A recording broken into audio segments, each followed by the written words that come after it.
I don't feel that different because it isn't the overall mission. It's a byproduct of doing the mission really well. I told myself often that a Final Four or even a conference championship should not change that. It's a byproduct. It doesn't go the other way around. That being said, how much did you allow yourself to enjoy, and did you want your team to enjoy what they accomplished this past season? I think it's important to celebrate incredible milestones, incredible growth journeys, trails that have been blazed by these young people that have committed at a really high level. So, I believe strongly that you got to celebrate what you want to see more of. And so I hope they have really enjoyed it. I hope they have been reinforced over and over again, the character things that they chose that led them to that space.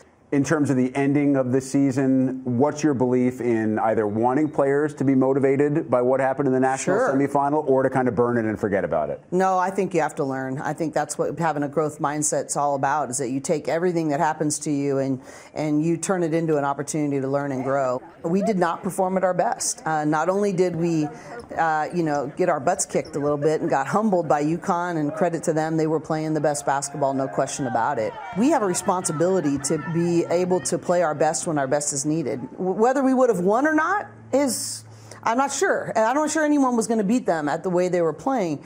But we fell short in that area. And number one, that's sits with me first. That what do I need to learn as a leader? What did that experience teach me so that I can help us be our best when our best is needed? And I feel very strongly that if we earn that opportunity again, we will be better equipped to be our best.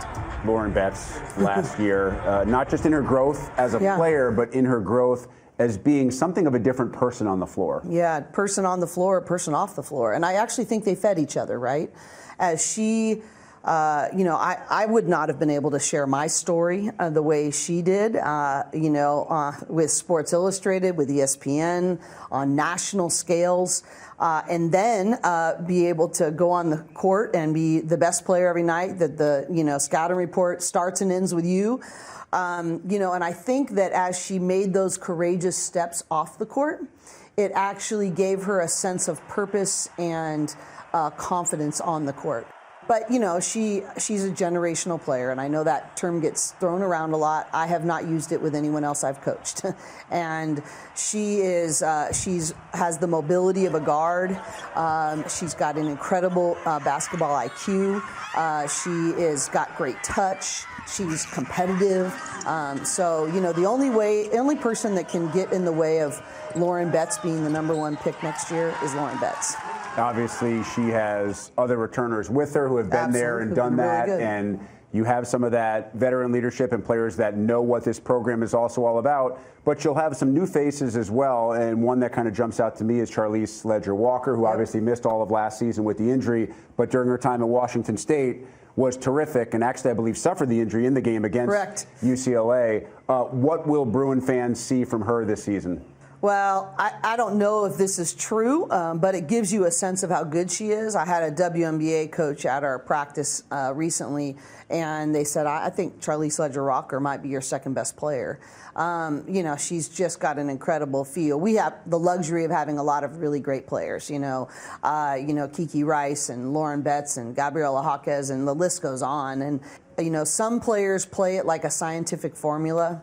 Charlize Ledger-Walker plays the game like this incredible art project. And to watch her control not only what she gets within a game, but what all of her teammates get as well, it was pretty remarkable. I'm glad you brought up Gabriela, because we saw her make an unbelievable run through the tournament last year. All the while she was really sick, like battling a cough and not feeling great, and just playing so tough. Obviously, that runs in her family. We know what her brother did at UCLA as well. What does she provide you, not just in terms of production, but in terms of toughness and that kind of grit that you want on the floor at all times? Well, we gave for the first time at our banquet a leadership award and voted on by the team and the coaches. And she was, far and away got the award. And I think it's for exactly some of the reasons that you just spoke of. Strength, toughness, winning, doesn't matter, find a way mentality. And you know what I love is, like, she's just been so different every year in how she's built her game. She was really an undersized post player that just had a winning mentality out of high school and just had this toughness. I really admire that. Number one, she values what power it means to wear the 4 letters across her chest. And it's always about the 4 letters across the front of her jersey and not the ones on the back. And secondly, if there's just a toughness battle, we always talk about, you got to be willing to win your one-on-one battle. I just already can take it to the bank that Gabriella's going to find a way to win hers. Sienna, the second bet that'll be with you this year, part of an unbelievable traditional, if you will, recruiting class for you. When do you know that a freshman, a young player, as talented as they may be in high school, is ready to do that on the collegiate stage against some of the best in the country?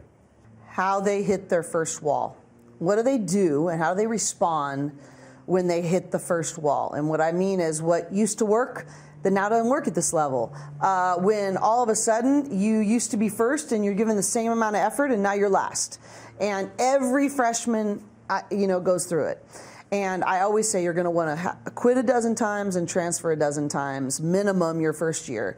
And in the midst of that feeling, in the midst of that desire, what will you choose?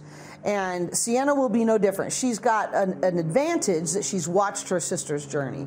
So I don't think it's going to be as much of a surprise for her. How she handles that first, I'm hitting the wall, I don't understand why I can't do this the way I used to, I'm not as confident as I used to be. Every person goes through it. And if you can enter that storm or that tunnel of chaos, you actually come out the other side more mentally tough, stronger, more equipped.